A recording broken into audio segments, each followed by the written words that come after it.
अपना दीपक स्वयं बने, अपने आप को आज़ाद करें, आत्मनिर्भर बने।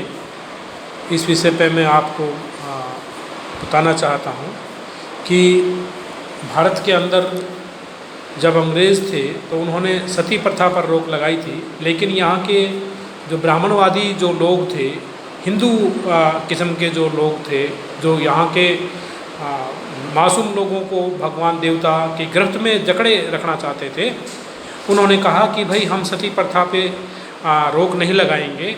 अब हम ऐसा करेंगे कि फूलों की सेज बनाएंगे और उसके ऊपर हम उस फूलों की सेज के ऊपर हम जिंदा महिला को बैठाएंगे और उसको जलाएंगे जरूर। तो कहने का तात्पर्य ये है कि ऐसे जो लोग भारत के अंदर रहेंगे तो ये आपका कोई भला नहीं कर सकते हैं। ये आपको उस समय पर आपको कावड़ लाने के लिए बोलते हैं, जिस समय जहाँ पहाड़ों पर बाढ़ आ रही होती है, इतना तेज़ पानी बरस रहा होता है और यहाँ भूस्खलन हो रहा होता है, बादल फट रहे होते हैं।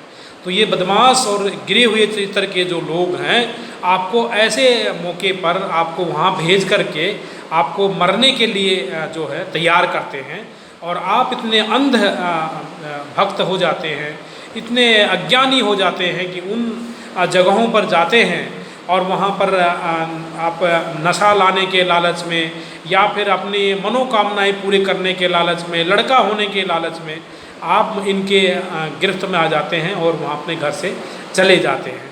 तो आप लोगों को अपना दिमाग लगाना चाहिए। आप अपने हिसाब से आपको सोचना चाहिए कि किस तरह से महात्मा ज्योतिबा फुले और डॉक्टर भीमराव अम्बेडकर, साहू जी महाराज, जिन लोगों ने सामाजिक आंदोलन किए और उन लोगों ने इतना अच्छा काम किया, उनको हम कैसे व्यवहार में लागू करें। तो हमको खुद भी मनन और चिंतन करना होगा। आज हम देखते हैं कि यही शैतान लोग हैं, ये आज दूरदर्शन के माध्यम से, टेलीविज़न के माध्यम से, ब्रॉडकास्टिंग मिनिस्ट्री के अंदर ये लोग बैठ करके और ये भगवान देवताओं का प्रचार करते हैं, मंदिरों के अंदर लोगों की भीड़ को उमड़ा देते हैं। और ये आज सोशल मीडिया की आवाज़ नहीं सुनते। सोशल मीडिया तो इस देश को साइंटिफिक फरवर का बनाना चाहता है, वो साइंटिफिक एटीट्यूड पैदा करना चाहता है, लेकिन उस सोशल मीडिया को की विचारधारा को सर्वनाश करने के लिए यहाँ के अपने आप को कहने वाले जो मुख्यमंत्री हैं, प्रधानमंत्री हैं, वो यहाँ भगवान देवता की पूंछ पकड़ करके उसी गर्त में धकेलना चाहते हैं। तो ऐसे बदमाशों से सावधान रहने की ज़रूरत है। डॉक्टर अम्बेडकर ने जो 22 प्रतिज्ञाएँ दी हैं वो इसीलिए दी हैं कि भाई आप इनके जाल में नहीं फंसोगे, भगवान देवताओं के जाल में, तो आपका पैसा बचेगा, आपका धन बचेगा और आप हर दूसरे तीसरे दिन कभी किसी वार के नाम में हर वार में और हर इसमें महीने में कुछ न कुछ ऐसे भगवान देवताओं के जन्मदिन मनाते हो, उनकी झूठी कहानियों को मनाते हो, तो उससे आपका पैसा वेस्ट हो जाता है। और आप अपने पैसे को बचाएं, क्योंकि पैसा बहुत कीमती है। यही बदमाश जो लोग हैं, यही आपके जन्म होने पर, आपके मरने पर आपको कर्ज पे पैसा देते हैं और आपको इतना लाचार और गुलाम बना लेते हैं कि आपको कर्जदार रखते हैं, ये आपके बच्चों को कर्जदार बना देते हैं। तो ये बदमाश लुटेरे जो लोग हैं, इनसे सावधान रहने की ज़रूरत है। आपको अपने आप को होशियार बनाना है। आपने देखना है कि भाई किस तरह से आप सेलिब्रेशन करते हैं। तो ये इनके सेलिब्रेशन की बजाय आप अपने बर्थडे मना सकते हैं, अपने महापुरुषों के बर्थडे मना सकते हैं, अपने जो रिश्तेदार हैं उनके बर्थडे मना सकते हैं, अपने जो दूसरे जो साइंटिस्ट लोग हैं उनके बर्थडे मनाओ। तो आप जो है कुछ थोड़े दिमागदार बनेंगे और आपको लाभ होगा। आप अपने आप को जो है हेल्दी बनाएं। हेल्दी बनाने का मतलब ये है कि अपने बाल छोटे छोटे रखें, और जब छोटे बाल रखेंगे तो खर्चा कम रहेगा। आपके यहाँ पर नाना प्रकार के जो तेल, शैम्पू, डाई है वो नहीं खरीदनी पड़ेगी आपको। महंगे पार्लरों में नहीं जाना पड़ेगा, आपको ढेरे नहीं होंगे, जुएँ नहीं होंगी, आपको कंघी, क्लिपें और दूसरी दुनिया भर के जो चीज़ें हैं उनके जाल में नहीं फंसना पड़ेगा।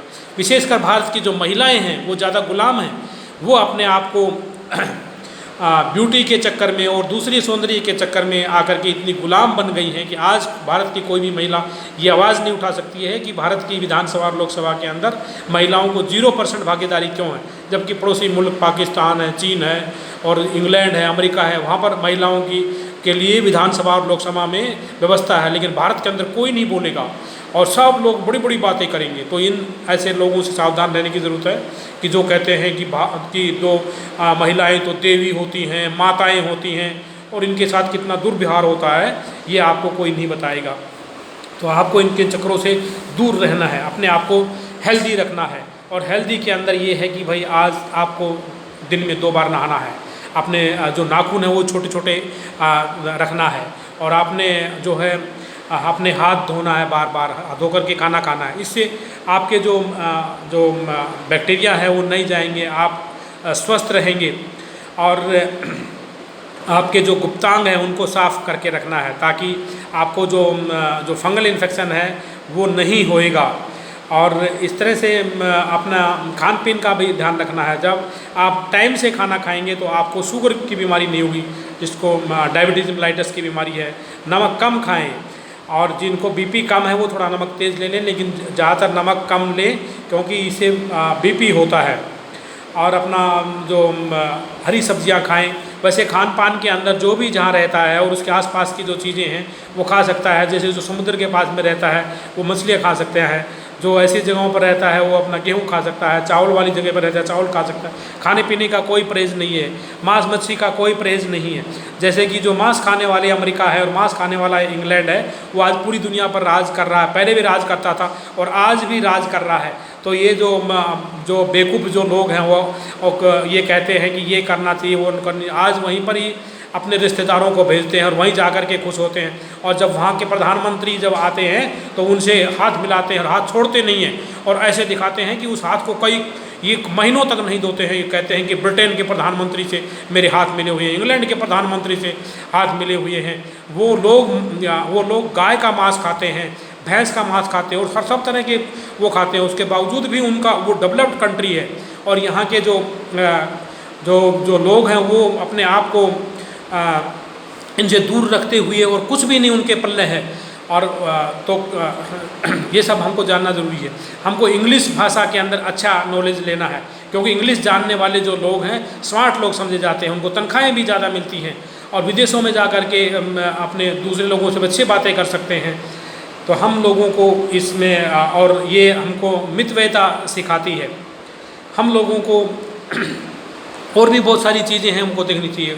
हमें पॉजिटिव बुक्स पढ़नी चाहिए। पॉजिटिव बुक्स के अंदर जैसे कि ये है कि भाई हम धनवान कैसे बने, हम सफल कैसे हों, और हम बड़ी सोच का जैसे कि बड़ा जादू है, और सफलता की कुंजी स्ट्रेट मार्टन की है। इस तरह से हमको खुद भी जो ये पॉजिटिव बुक्स हैं, सकारात्मक चीज़ें हैं, जो वो पढ़नी चाहिए, बच्चों को भी पढ़ाना चाहिए। तो ये सब जो बातें हैं बहुत बड़ी बातें हैं, और हम लोगों को अपने आप को सुधारना है। मान्यवर कांसीराम जी कहते थे कि भाई हम काबिल होकर के ही हम इस देश के अंदर सत्ता पे आ सकते हैं, और यदि हम काबिल नहीं होंगे तो हम सत्तासीन नहीं हो सकते। वो कहते थे कि भाई यदि हम नालायक लोगों की सरकार बनाने लग गए तो लोग कहेंगे कि कांसीराम बड़े अच्छे आदमी आ गए हैं, ये तो नालायक लोगों की सरकार बनाने लग गए हैं।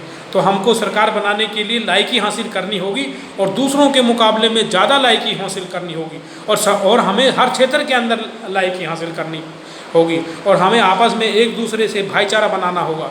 हर समाज के अंदर हर तरह के लोग होते हैं। हमारे समाज के अंदर, बहुजन समाज के अंदर भी गंदे लोग हैं जो कि एक दूसरे को ठग लेते हैं और एक दूसरे को गुमराह करते हैं, उसको लूटते रहते हैं। तो ऐसे लोगों से सावधान रहना है। अच्छे जो लोग हैं, चरित्रवान लोग हैं, जो कि ईमानदार लोग हैं और जो मदद करने की बात करते हैं और जो पॉजिटिव सोच रखते हैं, ऐसे लोगों से दोस्ती बनानी है। नेगेटिव लोगों से दूर रहना है, नशे से दूर रहना है।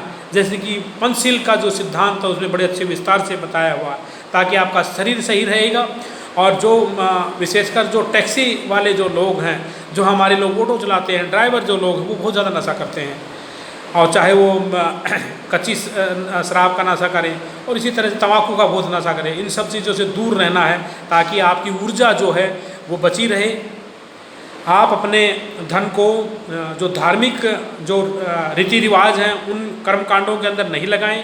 बाबा साहब का जो कि 22 प्रतिज्ञाएं हैं उनको माने, पंचशील का जो सिद्धांत है उसको माने, अपने पैसे को बचा के रखें।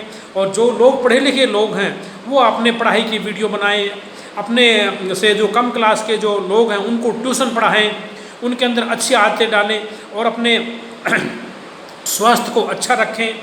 तो ये सब बातें जो हैं अत दीपो भव का जो मिशन है उसके तहत आती हैं। ये बातें जो है अपनी जो गैर राजनीतिक जड़ों को कैसे मजबूत करें उसके अंदर आती हैं। हम अपने आप को कैसे कैपेबल बनाएं, कैसे होशियार बनाएं, उनके अंदर आती है। इसके साथ मैं सब से उम्मीद करता हूँ सब लोग इन पर गहनता से विचार करेंगे और इन बातों के अंदर बहुत कुछ जोड़ा जा सकता है, लेकिन इनके अंदर घटाया कुछ नहीं जा सकता, और ये सभी लोगों के लिए है। सबको इसके साथ ही साधुवाद, सबको जय भीम, जय भारत, नमो बुद्धाय, खुदा हाफिज़। मैं डॉक्टर आर के चमार, सोशल एक्टिविस्ट, दिल्ली।